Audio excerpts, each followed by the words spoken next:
wonderfully dramatic open. So, Amadeus, it's good to see you, my friend. We didn't get a chance to talk about the weekend, but boy, what a weekend it was.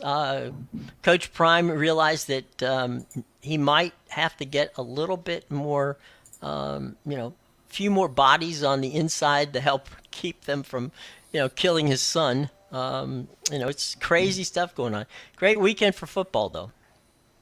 Yeah, Jim, it was a wild weekend in college. It was a wild weekend in NFL. I think a lot of us saw that Colorado slaughter Yeah. coming. Never mind the Texas Chainsaw Massacre. We all watched the Eugene Chainsaw Massacre on Right. Saturday. Right. That was a bad one. But yeah, I mean, this Colorado team, honestly, from what I've seen from USC in these few Hmm. weeks, they might have a chance at home in this early start. What is that? 10 a.m. local time in Well, yeah, it's Colorado. 9 a.m. for SC because they're coming from the Pacific Coast time zone. So yeah, I don't know how you prepare for a 9 a.m. kickoff, but we'll see. I guess they'll be going to bed early for the rest of this week. But yeah, I mean, normally they're not even for a 12 o'clock game local time. The football team would likely arrive about 2 hours before kick.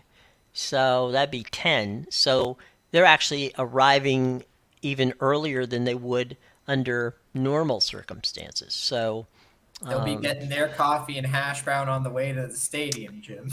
yeah, usually that's a good point. What happens for football teams is they normally, if it's a noon game, even if it's a 3:30 in the afternoon game, the they eat breakfast, a team breakfast at about 7 or 8 a.m. in that time frame. So my guess is they will be, if they're going to have, breakfast, it's probably going to have to be at 4 o'clock in the morning, something like that, 4 or 5 anyway. So that's not your usual done, brunch, but we'll see how that works. But yeah, it's crazy. Now you and I are of the opinion, along with brother Rye Cape, that the that both of the polls have it wrong. That it's not Georgia that's number one team in the country, but you have to go to Seattle to find that team. And you know the Washington Huskies and Oregon, to me, 1-2 at this point. But I could be wrong. 1-3 at the worst. Yeah, I would definitely have to agree with that. And it's not even like, oh, we need to move Washington up a bit. We're talking about a team that's ranked seventh in the country. You're telling me Right. Ohio State is better than them from what you saw against Notre Dame? Absolutely not. And Michigan and Georgia, it's kind of a shame just because they'll keep their top two, and I'm sure they're both very good teams, especially defensively and physically. Right. But we've seen both of these offenses struggle in the first few games now, and Hmm. it really makes me wonder because neither team plays anybody for the entire season. Obviously, Michigan will see Penn State, and they have probably their toughest game of the season, Ohio State, near the end of the year. Hmm. But Georgia, if you look at Georgia's schedule, they don't get anybody tough. They don't see an Alabama or an Ole Miss really. They or any of Well, the they see tougher SEC. Florida. I mean, but Your Gators, Jim, they're going to right. take them down. There's people doubted us against Tennessee and see what happened there. And they didn't Yeah. play anybody non-conference either. So like No. you get to the end of the year and you kind of just rank them 1, 2 at a default because that's what it's been the last few years. But you're going to end up leaving a team out that way, and then we'll find out in the playoffs when these teams get destroyed by probably one of the Pac-12 teams that slips in. Well, too, that is interesting to me is that with regard to Georgia and Michigan, normally Georgia especially has really good skill position players. They get the burners and a decent quarterback and all that play. I don't see it so far. I mean, I don't see the skill spots at Georgia. With now maybe again they haven't played anybody, so you're looking at them basically scrimmaging. it's pretty much the same thing for Michigan. They haven't played anybody either. So, but you look at Oregon, you look at Washington, and by the time they're going to be battle tested pretty soon. I mean, they've definitely, I think we both thought that Oregon could hang 60 points on Colorado. They just felt sorry for them at that point. But and then even if you even take a look, we talked a little bit about how we thought that UCLA and Utah would be like a rock fight, and it turned out to be a rock fight. I don't. We did okay. So basically, they both only scored a touchdown offensively. The game winner was a scoop and score for Utah, so they won that game 14-7. So it was what we thought it was going to be, a rock fight. I, we also thought that Ohio State and Notre Dame would probably be a rock fight, and it turned out to be. But the one thing I want to ask you about this. The one thing that I can't figure out, there's only two guys on that Ohio State team that could have beat you in that last drive, and Marvin Harrison Jr. was injured. Why in heaven's name would you not have doubled, tripled, whatever? Ojai, the kid that was the wide receiver who caught the ball at the goal line. I will never understand why they got off of playing man coverage, which what they were playing press man against them, and they go to zone, and literally the guy just runs an out route and is unprotected all the way to like the 1 yard line. I just don't get it. Yeah, and let's not forget that was a 3rd and 19, Jim. Completely Right. unacceptable. How do you give up 19 yards? All you have to do is get a stop, and they have to go for it. You could have had a 4th and long, but no. You decide to you decide to, as you said, switch to the zone coverage, and they find the nice little pocket right in the zone. Well, they only rushed free, and all night long they're getting to the quarterback. So I don't know what I And do. then Yeah, go how ahead. about the fact on the touchdown winning Mm-hmm. play? Notre Dame was missing a player on defense on the field. Yeah. I mean, I don't know. I mean, I just yeah. Why not just give them 11? So we don't need 10 players, but they're going to score anyway. I don't know. What I did come away with is I was not impressed by other team. I wish I could say I was, but nothing. Yeah. I mean, I was looking for something, and it didn't. I mean, all right, fine, great defense. We'll credit them for that. We'll say they have good defenses. I don't know that that's true, but we'll say it at this point. Possibly, you know, the team that came out of this to me over the weekend that definitely has some pretty good skins on their belt from a standpoint of wins. FSU beating Clemson at Death Valley after losing 7 straight times at Death Valley was a good result for them. They're not. I don't think they're certainly not the number one team in the country. I'm not going there with it, but they have gotten. They got a win over LSU. They got a win over Clemson. I mean, they have played a representative schedule, probably better than anybody in college at this point. And they're not the best team in college football, but they're darn sure one of the most resilient. Yeah, I know there's been a lot of talk about this Florida State team being the best in the country the last few weeks. The more I watch them, the less I think that.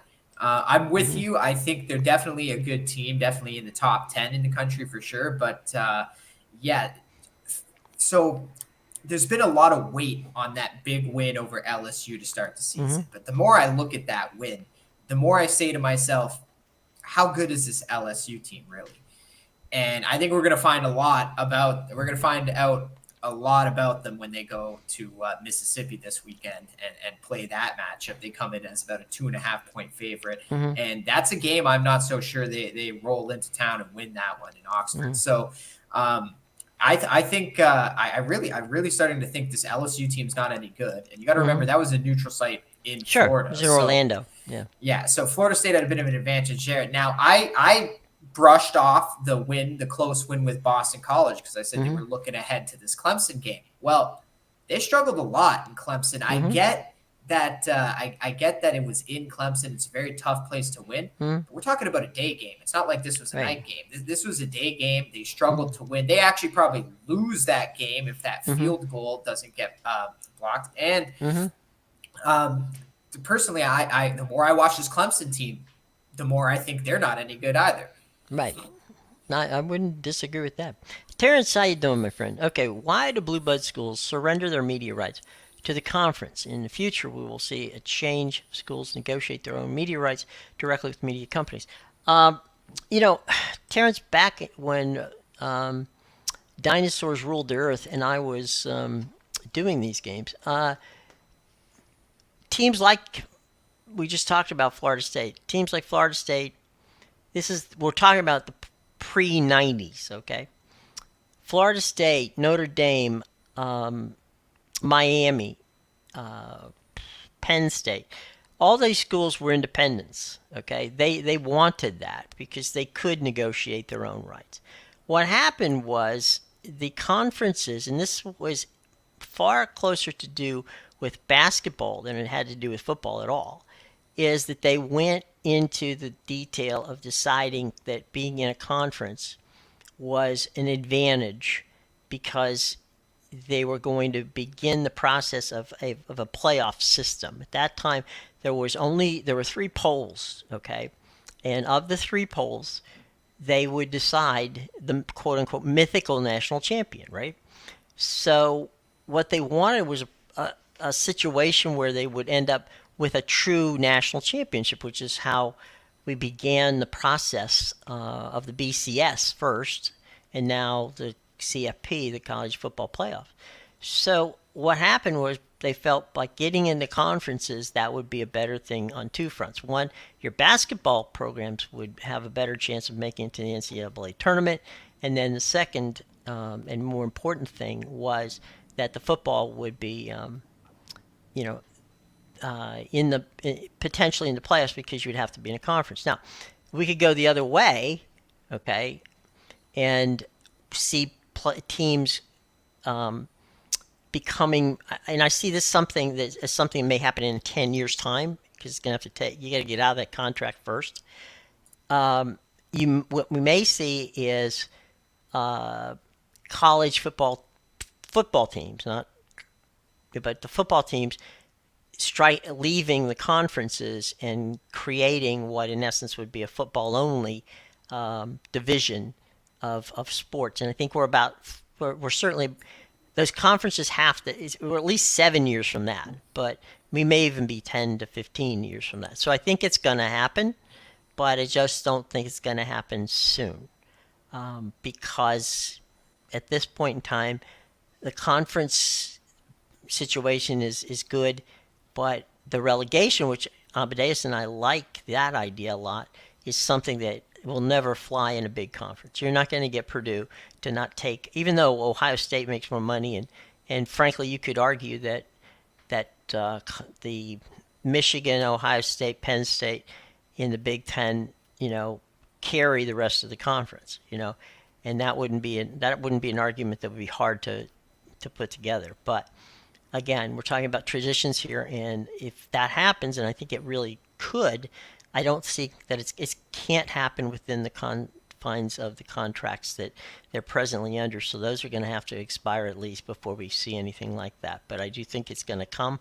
Will it come in the next 5, 6, 7 years? I don't know. I'm thinking maybe in the next 10, 15 years, something like that. But it will eventually be there. We'll eventually be in what, in essence, would be an NFL type model of maybe the 32 or the 40 best teams in the country, and that'll be it. So the others will play there'll be no reason for them to play into playoffs. So we'll see. We'll see how it all plays out. Okay, here we go. Hey, Justin, let's see what we got.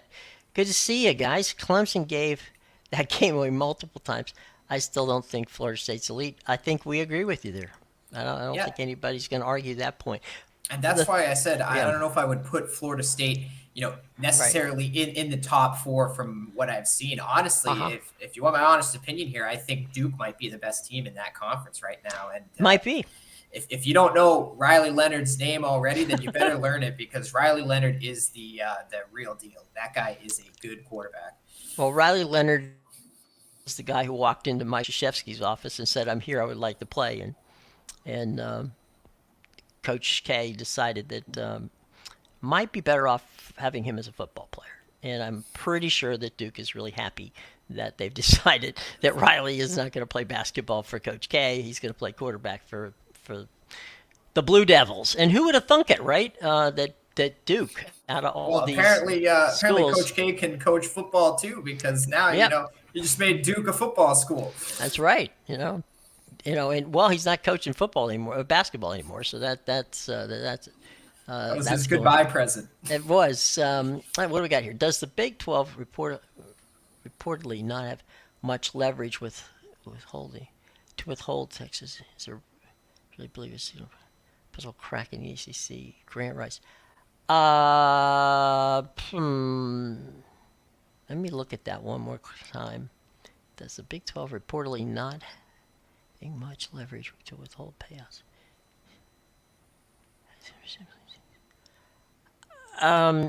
I don't think so.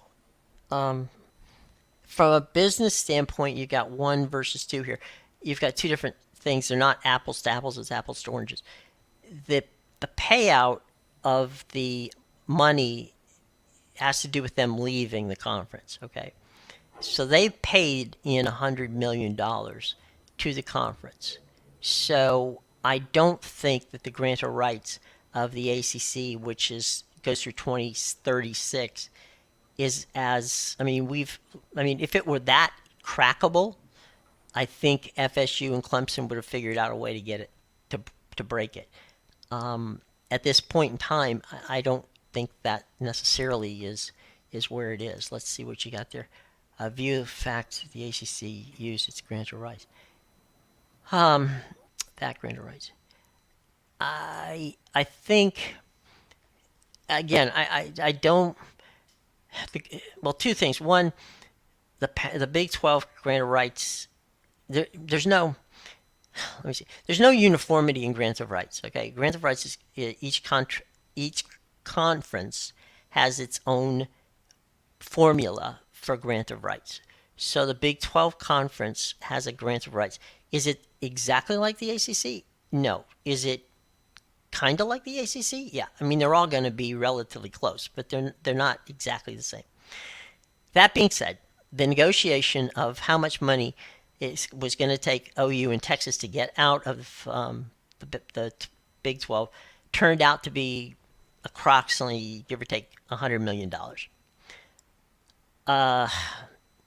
And that's where it's set. And so I guess the answer to your question is they they aren't paying out as much as $100 million. There's money left on the table, okay, but it's between the two of them. It's $100 million is what they've given the Big 12 to get out of the deal. Okay, I think it's like 50 each, but that money, by the way, was used by them to get them. Texas. I'm speaking again now of Texas and Oklahoma. The money that Texas and Oklahoma gave into that deal ended up being money that they used, the conference used, to give a bonus to Colorado for moving into the conference. Okay, so there's that. I don't think that isn't that you can, if you're trying to make an argument that what OU and Texas did can be equated to what is going on in the ACC. I don't think that is it. And maybe look, if I'm if I'm miscalculating or misinterpreting what you're trying to say, please go ahead and let me know. Hang on. Did Notre Dame's coach blunder in the final minutes by playing? Yes, in my opinion. But, I'm not coaching Notre Dame, but yeah. Well, I mean, look, at the last minute, they also didn't have 10. They only had 10 players on the field on that pass play. But yeah, they played zone. They played press coverage the whole game long, and they were fine. I don't know why they didn't do that. But hey, that's Coach Freeman's a good guy. He knows what he's doing. What can I say? All right. They will apparently be, withheld 20 without holding. There apparently be no withholding of the 24. Yeah, you're right about that. You know, the the monies that it's kind of. I think some of it, to an extent, we're going to see in the Pac-12, where the Pac-12 is in court right now. And so I think with that, we're going to see, if you're talking about the money, the conference being able to withhold money from them, no, that's not going to happen. And we're going to have to see how in the Pac-12, it's going to be who controls it. So money, 100%, they're going to get a 20, they're going to get what money was accorded them in 23 and 24. Which you would normally have to wait 6 or 7 years to get, but they're going to get some of that money before they leave. And if that's wrong, if you're trying to ask me a question and I'm not answering it, I apologize on that. What's the top college teams you think have been improved through the transfer portal? 100% Washington. They got really good in the portal, but they were really good before, in honesty. Same with Oregon. Oregon, got Bo Nix through the portal. And then, of course, Washington got Pennick through the portal. Who else was, FSU, definitely. They benefited on the receiver side. Welcome back, Amedeus. I've been tap dancing here. Yeah, it's just not my day, Jim. Not your day. Okay. Well, been there. I was there this morning. We were just talking about some of this stuff. Teams that were helped in the portal. I said that Washington with Pennick and Bo Nix at Oregon, definitely. Well, I gotta say USC, right? 100% on that one, because Caleb Williams came there too. So yeah, those are three that I can think of right off the top of my head. I think I think Ole Miss got Kiffin got some quality players at Ole Miss from the portal. DJU to Oregon State. I think you don't even have to nail down a specific team. I think if you just look at where the conferences are right now, right. Everybody's talking about how in its last year the Pac-12 is the best conference in college football this year. And a lot of that has to do with the transfer portal. Look at teams like Cal and Colorado who use the transfer portal. And what used to be the strongest conference in football, which, really has been dwindling over the last few years and doesn't have many strong teams in it this year, the SEC. And over there, you have a bunch of coaches who don't really like to use the transfer portal as much. Obviously, look at the demise of Alabama and Nick Saban really not utilizing the transfer portal there. And, say what you want about the team. They do have good players. But as you said on a show last week, Jim, Sam Hartman would have went to Alabama before he went to Notre Dame in the drop of a dime. So just imagine the kind of team they could be if these coaches in the SEC weren't so fixed on, we got to find, 4-star, 5-star talent coming out of high school.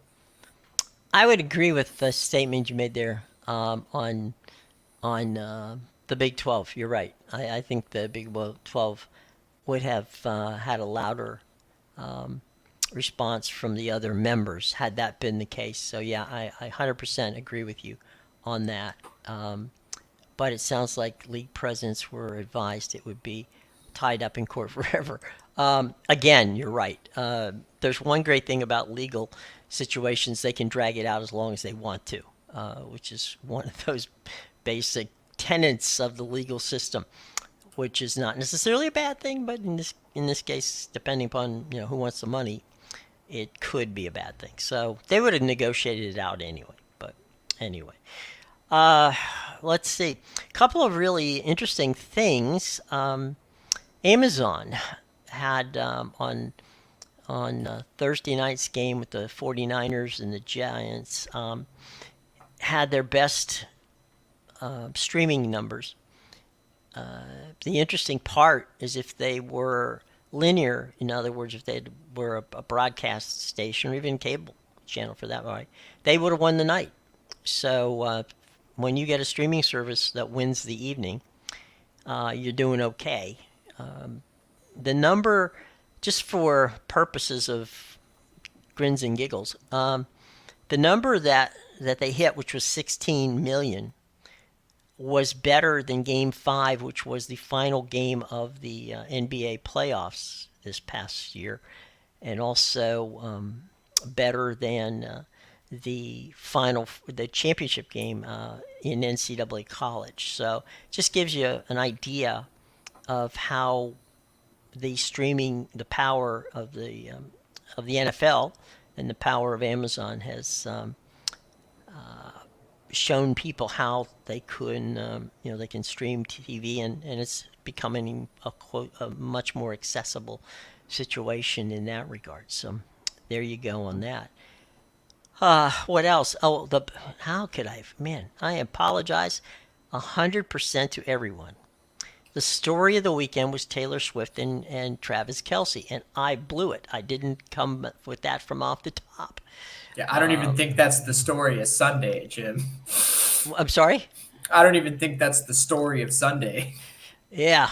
But unfortunately for Kelsey and Taylor Swift, they were not in Miami, where they hung 70 points up. It doesn't happen often, folks, in pro football.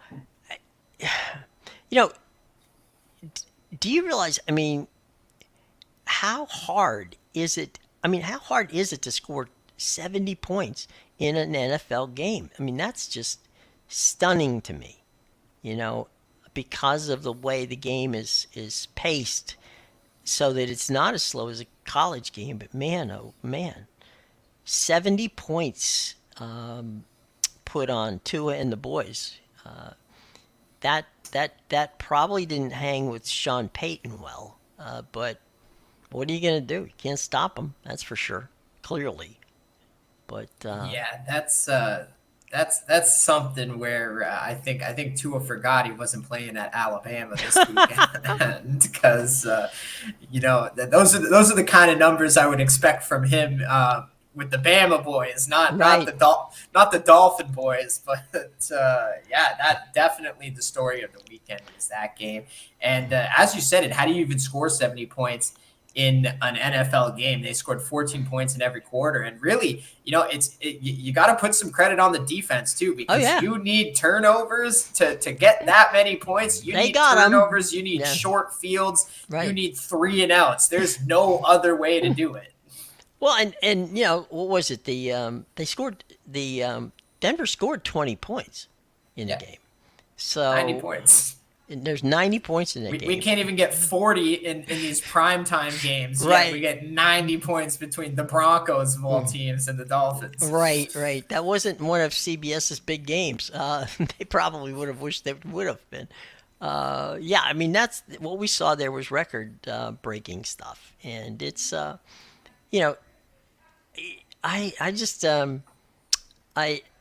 back in many years ago, I was checking on stuff for the NFL draft, and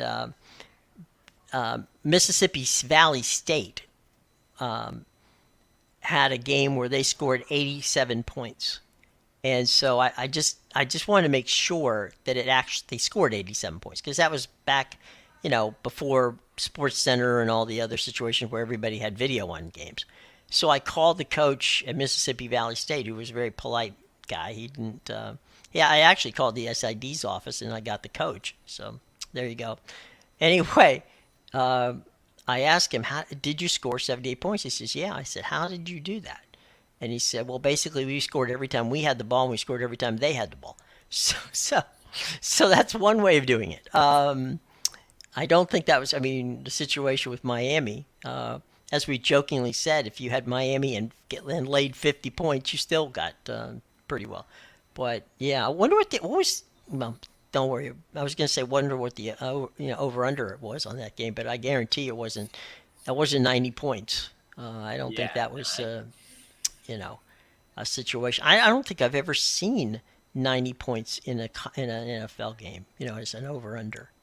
yeah, we've as an over under, definitely not Yeah, the most you'll ever see. Like there have been instances in the past a few years ago when you had like sure. the Rams and the Chiefs going against Hmm. each other and they knew it was going to be like a 40-40 game because no team Right, had defense at the time and other things like that. But yeah, the highest you really ever see it is like 56 and a half, right. around that range. Anything more than that and you're really pushing it. Hmm. And well, somebody be watching the Dolphins this week.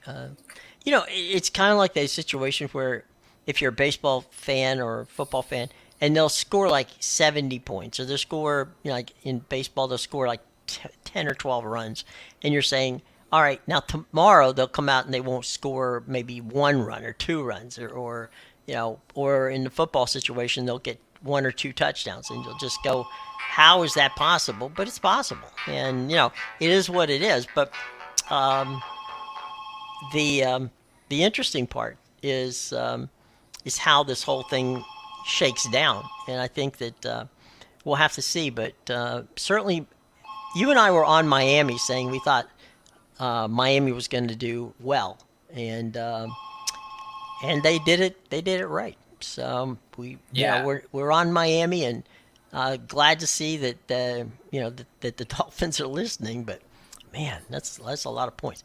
All right, what we got, Terrence? Okay, both Fox and Disney are broadcasting all content in 720p, but my TV is 4K HD. Does that irritate you as much as it irritates me? Um, Evidently not. Terrence, I'll tell you a little inside baseball here. There's only uh, I'm gonna say approximately a dozen remote facilities, trucks that can do 1080p. Okay, and you want to hear the irony? If you're a fan of the MLS, every game the MLS does on Apple TV is in 1080p because they have all the trucks playing. They've scheduled the trucks. So yeah, I mean, honestly, I do understand your I do understand your frustration because you've got a wonderful TV and you want to see things as best you can. So we'll see, but until they come up with more, I mean, trucks for 1080p is relatively new. It's not new in Europe. They've done 1080p for a number of years. Their 720 is 720. All right, I'm just gonna say it. The NFL, not the NFL, the networks are cheap. They're only doing stuff in 720p. As I said, 12 remote facilities. Seven of them are owned by the same company, National NEP, are the companies that that have the capabilities of doing it. Uh, I know. I think. I think last year's Super Bowl was in 1080p. I want to say it was. I could be wrong, but It I'll better check be. into it. But yeah, because I remember my brother-in-law bought a brand new TV, and he was an 80-inch brand new television. He was excited about seeing how that came out, and I think he was somewhat displeased on how it came out because, to be honest, it only works. You can stream movies at 1080p. You can, but on cable, unless you have an unless you have an antenna, where you're not going through anything to get the signal. Even if you were 1080, it would be crushed a bit. And because, if you watch it, you can tell that on your cable. Your cable's not necessarily, you know, because, cable you know, is point to point to point to point. You're going to get a signal degradation each point that you go out. So as far as how many houses in your neighborhood that have cable, you're going to degrade each time you go from house to house to house. They have some, what do you call it, boosters, but it's going to be interesting. But I can understand the frustration, and I would imagine that we're going to be seeing more and more of the 1080p coming up. But those are very expensive trucks. CBS and broadcast content still not 4K. It is much better than Disney and Fox, yeah. Well, CBS and NBC, their main games are 1080, and like I said before, there's a dozen trucks out there, so it is interesting. We could go back in time. NBC actually, NBC was the first network to do all their games in color back in the 60s, and the reason being, at that time, was because they owned RCA Victor, which made televisions. So they wanted to sell color televisions, so the best way to sell color televisions is have as much of your content in color as you want. So I think we'll see more of that in the upcoming days, more H1080p stuff, so that'll be cool. So there you go. It's funny you mentioned that thing with the trucks, Jim, because I bought a TV about 5 years ago. It's a smart TV, and I wanted to get the best of the best, and this was right when 4K came out. And I was about to buy the 4K TV, and the guy at the store actually stopped me and he said, "Look, what are you going to use this TV for?" Right? And I said, "I'll probably just watch sports and maybe use it for some gaming." And sure enough, he told me, he said, "Yeah, you know what? You're better off going with a TV that's higher in hertz. Go with the 240 hertz, because if you get the 4K TV, you're only going to be able to watch House of Cards. There's nothing." And remember, this was 5 years ago. Right. And he said there's nothing that's been filmed besides Breaking Bad and House of Cards. There's nothing that's been filmed in 4K. Right. And it's a very new technology that probably won't come out for a long time. So even if you buy one, the TV will be useless for the next few years. So that guy actually, saved you some cash. Yeah, that was a good thing. 4K TV, because 5 years later, and we're still not getting things in 4K. Right. And the other thing too, I remember we became. I was working with Fox. We were one of the first networks to come out with stereo, and so I went out and bought a stereo television, figuring, to your point, oh great, this is fantastic. And so I asked the guy who I bought it from, I guess these are flying off the shelves. He goes, "Well, I wouldn't go flying off the shelves." He goes, "As a matter of fact, to my knowledge," I said, "Yes." He goes, "You're from WOIO, right?" And I said, "Yeah." He says, "You're one of 5 people in the entire city that has one of these television sets." So I'm like, so we were broadcasting, in stereo, and nobody outside of the people who worked in the station actually had a stereo television set at that time. So crazy, but hey, what's a mother to do? You got that done. Let's get into it. This week, a lot of stuff to pay attention to, folks. Tonight, Chicago Cubs, Atlanta Braves. That's your TBS game of the week. The late game is the Angels and the Rangers. So we'll keep you up to date on the pennant chase and all that. The networks will change all week long. It's going to be on MLB Network. My suggestion is tune in MLB Network and you'll get all that information, but we will try to keep you posted on the pennant races, because this is the last week of baseball season, and so we'll see how that all goes. a quick heads up, something you might want to do if you haven't already. Next week, not this week, not this week, next week, ESPN Plus is going to have playoff games, okay? So if you're going to waste your 1 week free trial of ESPN Plus if you don't subscribe to it, don't do it this week. Do it next week when the games will actually be on there, okay? So if you're going to invest in it, that's one thing. But if you're not and you just want to take a free trial, because they give you a 7-day free trial, my suggestion would be wait till the ESPN Plus exclusive games come up in the playoffs. So that's coming up. Also, same thing will be the case for Max. Max has all of the excuse me. Max will have all of the streaming of TBS, which has the American League games. So the streaming on there you can watch on Max. So that'll be there. I don't know who's playing because we don't know who's the wild card teams and where they're gonna. We know pretty much where the wild card teams are, but not all of it. And so we won't know that. So that's the ESPN Plus. So if you want to go to Max and try a free trial of that, again, wait till next week for that. Fox has all of the National League, and Fox doesn't stream. So, that's you're gonna have to watch it either on your on Fox, with an aerial, or you're gonna have to have cable to get to the Fox Sports 1, FS1. So that stuff we'll give you as we get it. We'll get into, as we always do, the football games as we get closer to them. And then it's Ryder Cup week, isn't it? In this Ryder Cup week?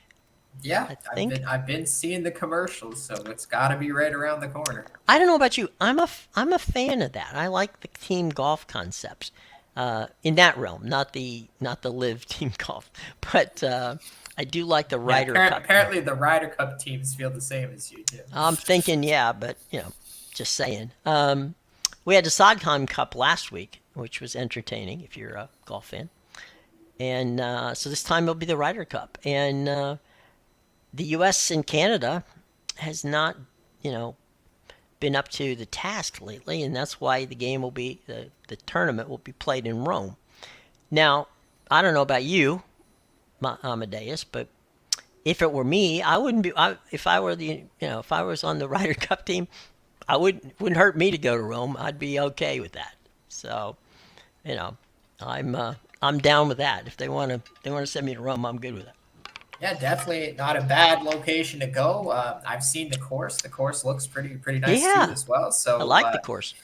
Yeah, a lot of green grass. I just I hate those courses with really yellow grass. It's just aesthetically it doesn't look nice. I can only imagine how hard the ground is. Yeah. Jerry has a quick question here. Has the transfer portal created parity in college football? I think so. I think I don't know that it's created total parity, but I know this.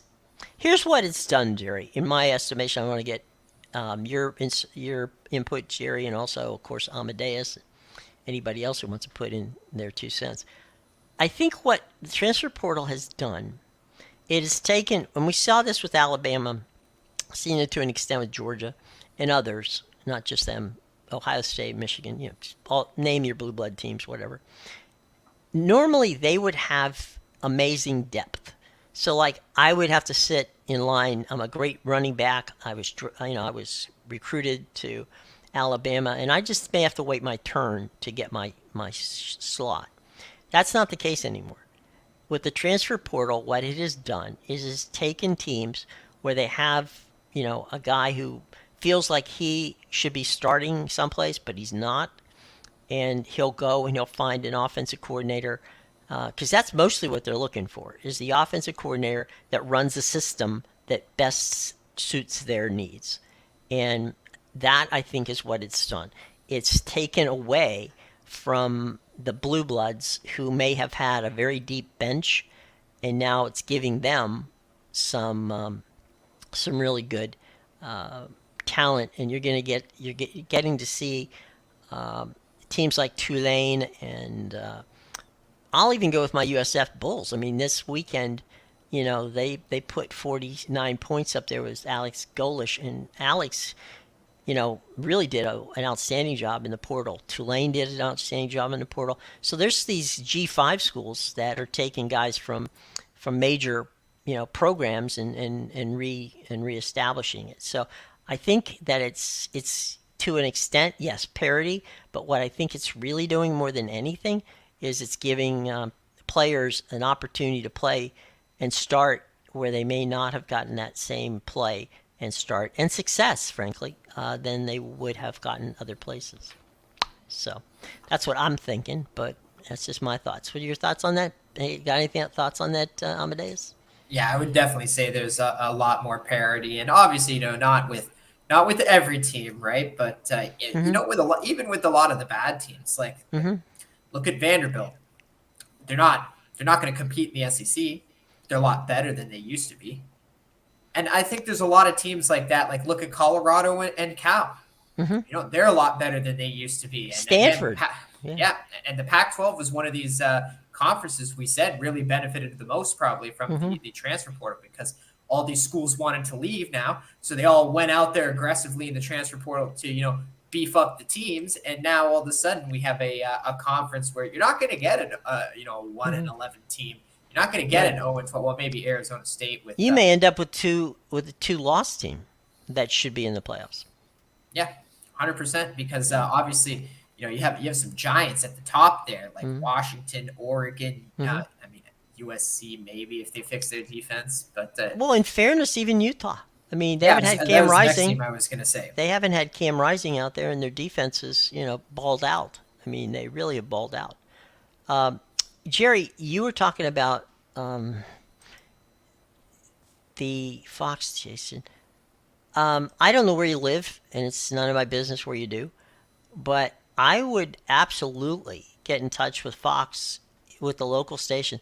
There's absolutely no reason why the the station, any station, be it Fox or anybody else, should power down their signal before a game. That shouldn't happen.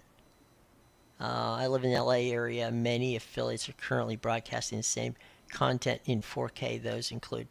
That's good. That's good. See them.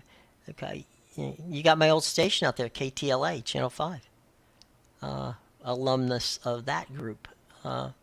CBS. Well, those are network stations owned by the networks. So my hope would be, you think about this, Terrence. You live in the LA area. You benefit from that because CBS, NBC, and Fox. I mean, that's where the presidents of those networks live. So if they're going to do something right, I guarantee you. But those are the network stations, right? I mean, so you're watching some really good quality stuff out there. So good on you, Jerry. I'm sorry, Terrence. On that one, say hello to my friends at KTLA, Channel 5, Texarkana. Hmm. You would think, Jerry, out in that realm of the country, that they would. I don't understand why they'd power down. That doesn't even make any sense. I'm agreeing. I mean, I have no reason to doubt you. I'm just saying I don't understand why they would do that because that's hurting them as much as it's hurting everybody else. Uh, wow. Well, there you go. Terrence has spent some serious money on that television set, bud. I'm hoping you're getting some Top good. of the line, all the Yeah, gadgets. I'm hoping you're getting some good quality out of that, dude. That's a very good television you got out there. Um, I'm not nowhere near that in my capabilities. Correction, yeah, 3.0 tuner, very good. It's probably a good gaming system too out there. Just saying. Okay, all right. So real quick, we got to get out of here, gang. I've Amadeus has got a life to live, and we got to get that going here. We don't want him to get in trouble. He's got stuff to write and things to do. All right. Got Wi-Fi to fix, Jim. Oh, geez. Yeah. But this morning I had this. I had a lag so bad that I could have gone to lunch and come back, and I still would have been. The freeze frame picture of me still would have been here. The question I have for you, sir, is there's there's a there's a bunch in both leagues who still have a chance to make the playoffs. Who does in both leagues in your mind? We got a week left to play, and basically, I guess it's Seattle and Houston out there, and actually Seattle and Houston are playing each other in Seattle the next couple of days. So, how's that playing out? Who does Houston make it? Does Seattle make it? Is there somebody out there that sneaks in while these two are knocking each other off? I think it's fair to say that Toronto and Tampa Bay are. There's nothing to change those two from where they are, from the first and second. But I do think that third slot is open, and you would think that Houston, because of their history and the quality of the players that they have on there, would be that team. But Seattle's trying hard to knock that off. Evidently not hard enough because they lost last night, but still, it's going to be a doozy. Then you got, what is it? Chicago, Arizona, and Giants. Outside chance of Cincinnati in there as well. Any thoughts on those final slots of those playoffs? Who gets there? Who doesn't? Yeah, well, I definitely think the specifically the Astros Mariners series is going to be one to watch That's because critical. Yeah. yeah, that one might just decide the whole race right there. But you never know. You're really locking in those Blue Jays. They're only one game really. They're like what, a game and a half ahead of the Astros here, and I don't know. They could lose to the Yankees. Obviously, the Yankees haven't been great this year, but they'll want to play some spoiler with the Blue Jays. So I don't know. The Jays are just a streaky team. Can't really trust them. But you're right. At this point, it looks like the Mariners definitely got to come to play these Mm-hmm. next few games if they want to pass Houston. But yeah, right now as it stands, it looks like the Astros are probably gonna sneak in there over the Mariners. But Well, last night we saw, uh, we saw what we expected, a pitching match. He's been traded over there again. You know, uh, toting his Cy Youngs with him, and you know, I don't know. It's been a wild ride for. Why am I blanking on the name of the pitcher who got traded? He was with the Mets. Come on, Amedeus, help me. I pitched last night. Scherzer, Sure, no, it's not Scherzer. It was Texas. I'm talking about the other oh, one. The Verlander. other, yeah, Verlander. Thank you. God, jeez, my head is mush. Um, Verlander, They're all in Texas now. yeah, Verlander went over there and his ERA ballooned to 5.77, and he's won 2 games since he's been an Astro. So, not sure that was a good deal from that standpoint. But at the end of the day, right now, if I'm a Toronto Blue Jays fan, I feel comfortable in one thing, and that is at the end of this, let's say Thursday, right? If the Orioles can clinch, then there's no reason for the Rays to play hard because they've got a huge lead on the Jays for the number one, number two spot. They could sit some players on the weekend, and that would help because the Blue Jays finished the season playing the Rays, I think, over the weekend. That would be beneficial for the Jays in that regard. See, that's the thing, Jim. The Yeah, Rays love to beat up on the Blue Jays. So I you're know. asking for a lot there That's a to point. sit there, Yeah, plus, especially when they know, a sweep over the Blue Jays and they might not even be in the play. This might not even be a team we have to worry about after that's a this. good point. Yeah, they could say that. I know that they're hurting. I mean, they got some really banged up guys. So I'm just saying that maybe if they could. The problem is, and this is hilarious. And if you're, you know, they brought up some Steve Kinsella. We're gonna have Steve on before the end of the week. Steve Kinsella covers them, and Steve texts me last night. He says, "There's guys coming up and getting hits who I don't even know who they are." So they've brought some of their AAA guys in because the guys got hurt, and so they put a kid in the game last I guess it was last night who ends up getting who ends up getting a, or I'm not last night, Sunday would have been. They brought a kid in, his first major league at bat, he drives a run in, and the next time up he gets walked, and the next time up, he gets gets another hit, and it's like, this guy literally gets off the bus and he's playing like he should be. Talk So about making the most of your opportunity. yeah, 100%. So we'll see. I mean, I don't know, but we'll see how it goes out. The I think the this last minute rush by San Diego, I just don't think they're going to catch.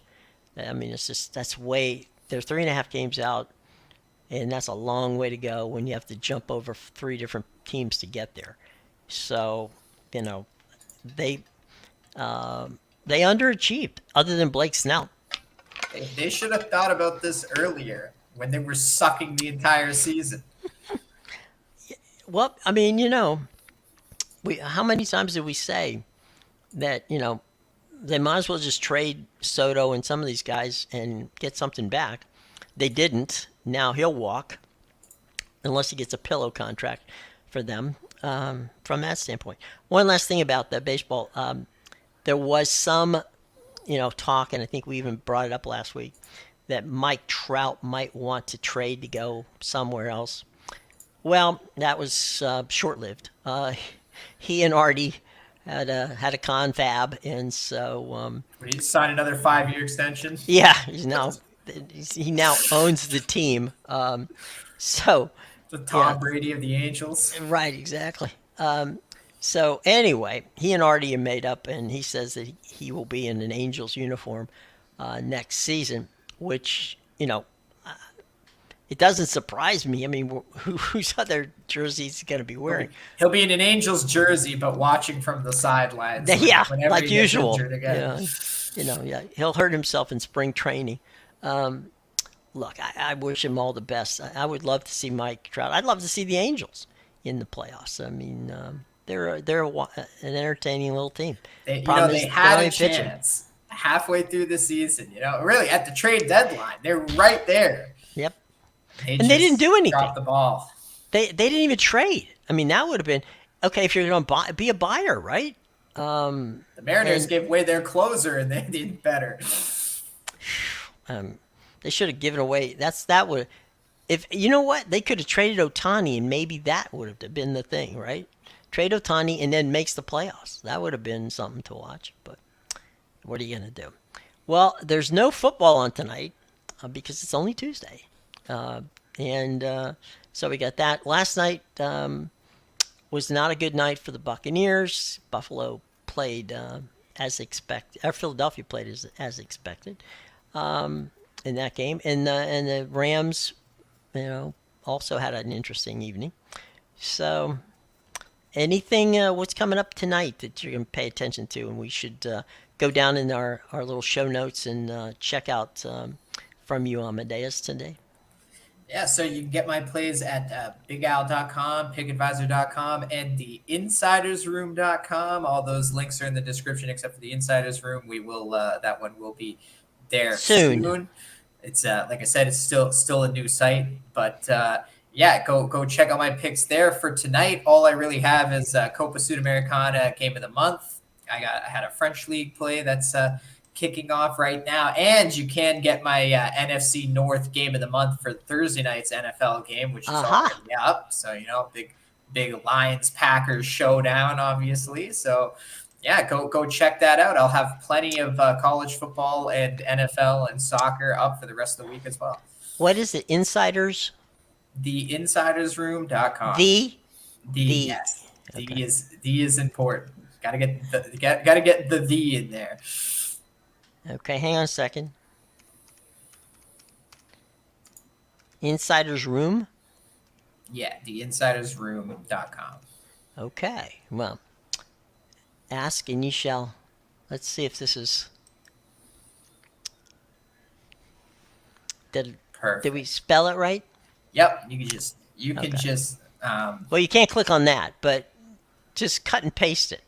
You can, yeah. or Oh wait, type it. actually, there's an extra N in there. You got the Oh, I insider. see where. Oh, I see where it is. Okay. I But was other than that, yeah, I was typing. I was typing fast. I wasn't paying attention. you can type that into the URL or the even just the Google search, and it'll take you right to the home page. And obviously, you can just find by name under cappers there. But we will have a link to the page with my Oh, wait a specific minute. page in there. So Okay, I screwed up. Where's the yeah? Well, you guys get the idea. Theinsidersroom.com. Let's do it. INSIDERS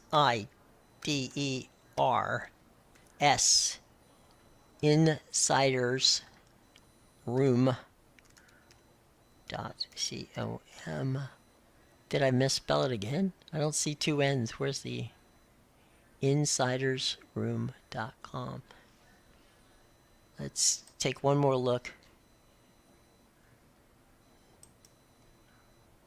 Is that the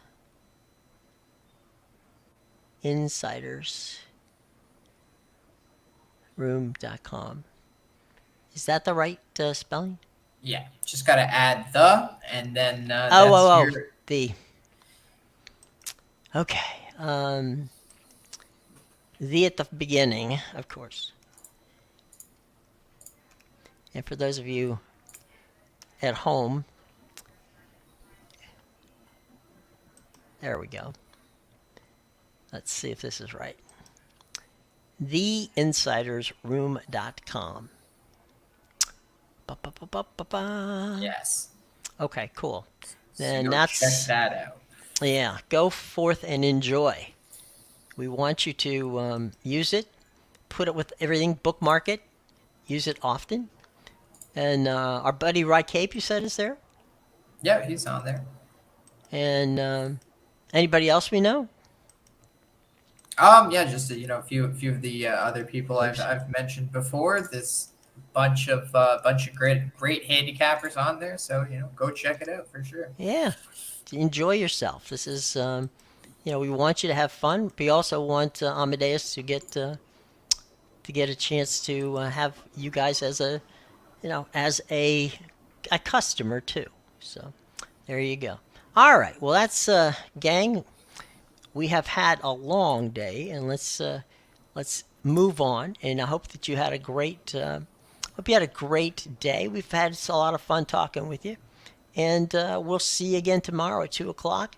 Bring your questions, and we'll hopefully have the answers for you. Take care, everybody. Bye bye.